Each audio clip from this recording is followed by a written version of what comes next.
திருவிளையாடல். இந்த திருவிளையாடலை பற்றி சிந்திப்போம். திருச்சிற்றம்பலம். திருச்சிற்றம்பலம்.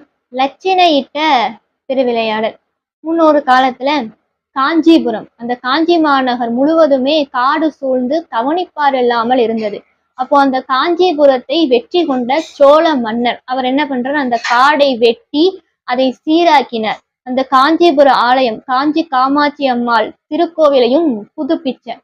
அதனால அந்த சோழ மன்னருக்கு காடு வெட்டின சோழன் அப்படின்னு சொல்லி ஒரு காரண பெயர் உண்டாயிற்று. அவர் ஒரு மிகச்சிறந்த சிவபக்தர். எப்பொழுதுமே நெற்றியிலே திருநீர் பூசிக்கொண்டு ருத்ராட்சம் தரித்து கொண்டு சிவநாமத்தை உச்சரித்து கொண்டு ஒரு சிவனடியார் மாதிரி இருப்பார். சிவ அடியார்களுக்கெல்லாம் வேண்டுவன செய்வார், ஆலய திருப்பணியெல்லாம் செய்வார். அப்படி ஒரு மிகச்சிறந்த சிவபக்தனாக அந்த காடு வெட்டின சோழர் விளங்கினர்.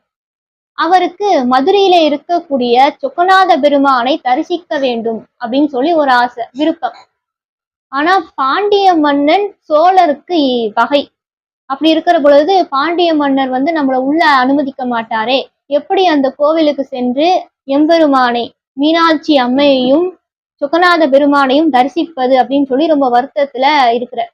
அப்படி ஒரு நாள் அந்த காடு வெட்டின சோழன் என்று சொல்லக்கூடிய அந்த சோழ மன்னர் மதுரைக்கு மதுரையிலே வைகைக்கு, அந்த வைகை நதிக்கரைக்கு வடகரைக்கு நிற்கிறார். வைகை நதிக்கரையுடைய வடகரையிலே அந்த சோழ மன்னர் நிற்கிறார். இதை அறிந்து கொண்ட பாண்டிய மன்னர் என்ன பண்றார், இந்த சோழ மன்னர் உள்ளே அணுகாதவாறு ஒரு பெரிய மதில் சுவரை எழுப்பியிருக்கிறார். அந்த மதில் சுவரிலே மீன் முத்திரை பொறிக்கப்பட்டு பல படைகள் எல்லாம் தயாரா வச்சிருக்கிறார். உள்ள வந்தா போர் செய்யணும் அப்படின்றதுக்காக படையெல்லாம் தயாரா வச்சிருக்கிறார். அப்படி ஒரு பெரிய மதில் சுவர் எழுப்பி அதுல மீன் முத்திரை பொறிக்கப்பட்டு இருக்கிறது. அதே நேரத்துல வைகை ஆற்றிலே வெள்ளம், பெருகடல் போல வெள்ளமும் பெருக்கெடுத்து ஓடுது.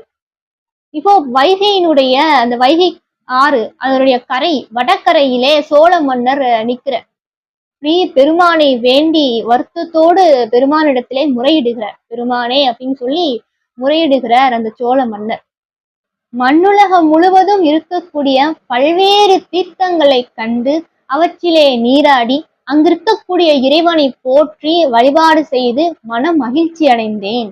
ஆனா எல்லா திருத்தலங்களுக்குள்ளும் மிகவும் சிறப்பானதாகவும் வளமிக்கதாகவும் காணுதற்கு இனிமையாகவும் காட்சி தரக்கூடியது மதுரையம்பதி. அந்த மதுரையம்பதியிலே நீ மிக உயர்ந்து நின்று மக்களுக்கெல்லாம் அருள்பாலிக்கிறாய். அப்படி அருள்பாலிக்கக்கூடிய சொக்கநாத பெருமானாகிய உன்னையும் நீ மகிழ்ந்து உரையும் 8 யானைகளும் 64 தேவர்களும் 32 சிங்கங்களும் தாங்கி சுமந்து கொண்டிருக்கக்கூடிய இந்திர விமானத்தையும் மகிழ்ச்சி தரக்கூடிய குளிர்ச்சியான பொற்றாமரை குளத்தையும் காண்பதற்காக பெரும் விருப்பத்தோடு, அடக்க முடியாத விருப்பத்தோடு நான் இங்கு வந்திருக்கிறேன். ஆனா வைகை கரையிலே, வைகையிலே பெரும் வெள்ளம், பெருக்கடல் பெருக்கெடுத்து ஓடுகிறதே, நான் எப்படி உன்னை காண்பேன் அப்படின்னு சொல்லி ரொம்ப வருத்தத்தோடு பெருமானை நினைத்து வேண்டி நிற்கிறார் காடு வெட்டி என்று சொல்லக்கூடிய சோழ மன்னர். தேவர்களுக்கெல்லாம் தலைவனே, எந்தையே, நான் என்ன செய்வேன்? என்னுடைய பகைவனான பாண்டிய மன்னனோடு சேர்ந்து வைகை பேராரும் என்னை மதுரைக்குள் நுழைய முடியாதவாறு தடுக்கிறதே, நான் என்ன செய்வேன்? எல்லாவற்றையும் நிறைவேற்றக்கூடியவன் நீதான். எல்லாம் வல்ல பெருமானாகிய நீ எல்லாருடைய மனக்கருத்தையும் நிறைவேற்றக்கூடியவன். அப்படிப்பட்ட உன்னை தவிர வேறு எவர் என்னுடைய மனக்கருத்தை நிறைவேற்ற முடியும்? இன்று நள்ளிரவுக்குள் என்னுடைய மன விருப்பம் நிறைவேறவில்லை என்றால் என்னுடைய உயிரை நான் மாய்த்து கொள்வேன் அப்படின்னு சொல்லி அந்த காடு வெட்டி என்று சொல்லக்கூடிய சோழ மன்னர் அப்படி வருத்தத்தோடு இறைவனிடம் முறையிடுகிறார். சொக்கநாத பெருமானும் அந்த தன்னுடைய அடியவரா விளங்கக்கூடிய காடு வெட்டி என்று சொல்லக்கூடிய அந்த சோழ மன்னருடைய மனக்கருத்தை நிறைவேற்ற வேண்டும் அப்படின்றதுக்காக அவர் என்ன பண்றார், அந்த கோவில்ல மதில் சுவர் 4லையும் மீன் முத்திரை பொறிக்கப்பட்டு இருக்கிறது. அந்த மதில் சுவரை அந்த நள்ளிரவிலே அப்படியே உடைச்சு அந்த வாயிலை திறந்து வர்ற. இப்போ அந்த வைகை கரையில அவர் நின்று கொண்டு இருக்கிறார். சோழ மன்னர் வைகை கரையினுடைய வடக்கு பக்கம் நின்று கொண்டு இருக்கிறார். இப்போ வைகை கரையிலே வெள்ளம், பெருவெள்ளம், பெருகடல் போல பெருகெடுத்து ஓடுகிறது. சிவபெருமான் என்ன பண்ற, இயந்திர மூலியமாக வடகரையிலே நின்று கொண்டிருக்கக்கூடிய சோழ மன்னரை தென்கரையிலே கொண்டு வந்து சேர்த்தார். இப்போ அந்த காடு வெட்டி என்று சொல்லக்கூடிய சோழ மன்னரும் அந்த இடிந்த வாயில் வழியாக உள்ள போறார். நள்ளிரவு நேரம். ஆனா அவருக்கு மட்டும் ஒளியுடையதாக சிவபெருமான் காமிக்கிறார். அந்த சிறந்த இந்திர விமானத்தையும் குளிர்ந்த பொற்றாமரை குலத்தையும் தன்னுடைய உருவத்தையும் சிவபெருமான் சொக்கநாத பெருமான் அவருக்கு காட்டுறார். காடு வெட்டி என்று சொல்லக்கூடிய சோழ மன்னருக்கு காட்டுறார். அவருக்கு இதெல்லாம் பார்த்த உடனே ரொம்ப மகிழ்ச்சி, அளவிட முடியாத மகிழ்ச்சி. கண்களிலே கண்ணீர் வருகிறது. ஆஹா, நான் என்ன தவம் செய்தேனோ, இப்பேற்பட்ட தலத்திலே உன்னுடைய சிறப்புமிக்க தோற்றத்தை, உன்னுடைய உருவத்தை காணுதற்கரிய இந்த உன்னுடைய கோலத்தை காண்பதற்கு என்ன பேறு பெற்றேனோ அப்படின்னு சொல்லி அப்படியே திருவடியிலே வீழ்ந்து அழுதார், தொழுதார், பாடினார், ஆடினார். அவருக்கு சொல்ல முடியாத மகிழ்ச்சி.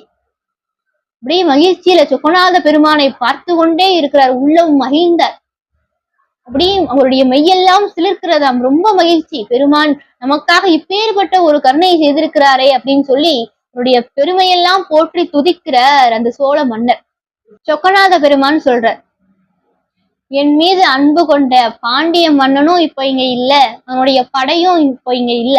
அதனால பொழுது விடுறதுக்குள்ள நீ இங்கிருந்து சென்று விடு அப்படின்னு சொல்லி அந்த காடு வெற்றி என்ற சோழ மன்னரை வழி அனுப்பி வைக்கிறார். முன்னாடி மாதிரியே ஒரு இயந்திரம் மூலமாக தென்கரையில இருந்து வடகரைக்கு கொண்டு போய் சேர்த்தார். வைகை கரையினுடைய வடகரையில கொண்டு போய் சேர்த்தார். அவரும் நாட்டுக்கு சென்று விடுகிறார். இப்போ பொழுது விடியக்கூடிய நேரம். அந்த நேரத்திலே காவலர்கள் எல்லாரும் வர்றாங்க. இப்போ சிவபெருமான் அந்த நள்ளிரவில என்ன பண்ற, அந்த இடிந்த மதுளை மறுபடியும் சேர்த்துட்டு அந்த வாயிலை அடைக்கிற பொழுது அதுல மீன் முத்திரைக்கு பதிலாக இடவ முத்திரையை பொறிச்சு விடுகிறார். மீன் முத்திரை பொறிக்கப்பட்டிருந்தது. அதற்கு பதிலாக இடவ முத்திரையை, ரிஷவ முத்திரையை பெருமான் பொறித்து விடுகிறார். இப்போ மறுநாள் காலையில எல்லோரும் காவலர்கள்லாம் பாக்குறாங்க. பார்த்தா எல்லாருக்கும் ஆச்சரியம். என்னடா இது, வாயில்ல மீன் முத்திரைக்கு பதிலாக இடவ முத்திரை பொறிக்கப்பட்டு இருக்கிறதே, இது எப்படி நடந்தது, என்ன ஏது ஒண்ணும் புரியல. எல்லோரும் சென்று பாண்டிய மன்னனிடத்திலே முறையிட்டார்கள். இப்போ பாண்டிய மன்னர் அமைச்சர்களை கூப்பிட்டு இது என்ன ஏதுன்னு அறிஞ்சிட்டு வாங்க அப்படின்னு சொல்லி அனுப்புறார். அப்போ அமைச்சர்களும் சென்று பார்க்கிறார்கள். பார்த்தா வாயில் சுவர்ல, வாயில் நுழைவாயில்ல மீன் முத்திரைக்கு பதிலாக இடவ முத்திரை பொறிக்கப்பட்டு இருக்கிறது. யாரோ ஒருவர் உள்ளே வந்திருக்கிறார் என்பது தெரிகிறது. ஆனால் இது எப்படி நடந்தது எதுவுமே தெரியல. உடனே எல்லா அமைச்சர்களும் சென்று பாண்டிய மன்னனிடத்திலே சொன்னார்கள், பாண்டிய மன்னரே, என்ன மாயமோ மந்திரமோ தெரியல, யாரோ ஒருவர் உள்ளே வந்து சென்றிருக்கிறார், ஏதோ ஒன்று நடந்திருக்கிறது, என்ன நடந்தது என்று தெரியவில்லை அப்படின்னு சொல்லி பலவாறு புலம்பினார்கள். இது என்ன மாயமோ மந்திரமோ தெரியல, இப்படி மாறி இருக்கிறதே அப்படின்னு சொல்லி எல்லோரும் சொல்ல பாண்டிய மன்னருக்கு ஒண்ணுமே புரியல. அவரு என்ன ஏதுன்னு ஒண்ணும் புரியாமல் குழப்பத்தோடு இருக்கிறார். சொக்கநாத பெருமானையே நினைத்து கொண்டிருக்கிறார். சொக்கநாத பெருமானே, என்ன நடந்தது, எது என்னதும் ஒன்னும் புரியவில்லையே, எல்லாம் அறிந்தவன் நீதான், அதனால நீதான் எனக்கு என்ன நடந்தது என்பதை நீ தெரிவிக்க வேண்டும் அப்படின்னு சொல்லி இறைவனை போற்றி துதிக்கிறார். சாப்பிடாம இருக்கிறார், உணவு சாப்பிடாம இருக்கிறார். அப்படியே அன்று இரவு அவருடைய துயிலணை மேல் துயில் கொண்டிருக்கிற பொழுது சொக்கநாத பெருமான் பாண்டிய மன்னருடைய கனவிலே சென்று சொல்ற, பாண்டிய மன்னா, யாமே கோவில் மதில் சுவற்றை இடித்து, அந்த கோவில் மதில் சுவரை இடித்து வாயிலை திறந்து என்னுடைய பக்தனான, என்னுடைய அடியவனான காடுவெட்டி என்ற சோழ மன்னரை கோயிலுக்குள் வரவழைத்து அவருக்கு தரிசனமும் கொடுத்து மறுபடியும் அவரை வழி அனுப்பி வைத்தோம்.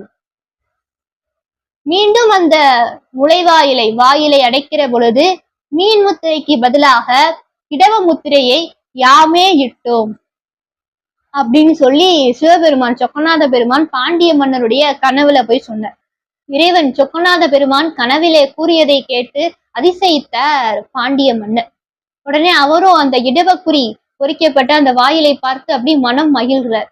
முன்பை விடவும் இறைவன் மேல அதீத ஒரு பேரன்பு உண்டாயிற்று. அப்படியே தொழுதார். இறைவனுடைய அந்த பெருமானுடைய திருவிளையாடலை எண்ணி புகழ்ந்த. இன்றைக்கும் நம்ம மதுரைக்கு போனோம் அப்படின்னா பார்க்கலாம். வடக்கு கோபுரம் எதிரே உள்பக்கம் இருக்குது. அந்த காடுவெட்டி என்று சொல்லக்கூடிய சோழ மன்னருக்காக இறைவன் மீன் முத்திரைக்கு பதிலாக இடவ முத்திரை ஈட்டார்களே, அது வந்து லட்சினை வாயில் என்று அழைக்கப்படுகிறது.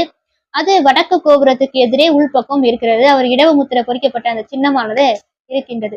இப்படி பெருமான் அந்த காடுவெட்டி என்று சொல்லக்கூடிய அந்த சோழ மன்னருக்காக இப்பேற்பட்ட ஒரு திருவிளையாடலை செய்து அவருக்கு காட்சியும் கொடுத்து அவருக்கு தரிசனம் கொடுத்து மகிழ்ந்தார், அவரை மகிழ்வித்தார். அப்படி பெருமாளுடைய ஒப்பற்ற திருவிளையாடலை நாம் இன்றைய தினம் சிந்தித்தோம். தொடர்ந்து மதுரை திருவிளையாடல்களை பற்றி சிந்திக்க சுந்தர மகாதேவி யூடியூப் சேனலை சப்ஸ்கிரைப் பண்ணிக்கோங்க. உங்க நண்பர்களுக்கும் ஷேர் பண்ணுங்க, லைக் அண்ட் கமெண்ட் பண்ணுங்க. நன்றி. திருச்சிற்றம்பலம்.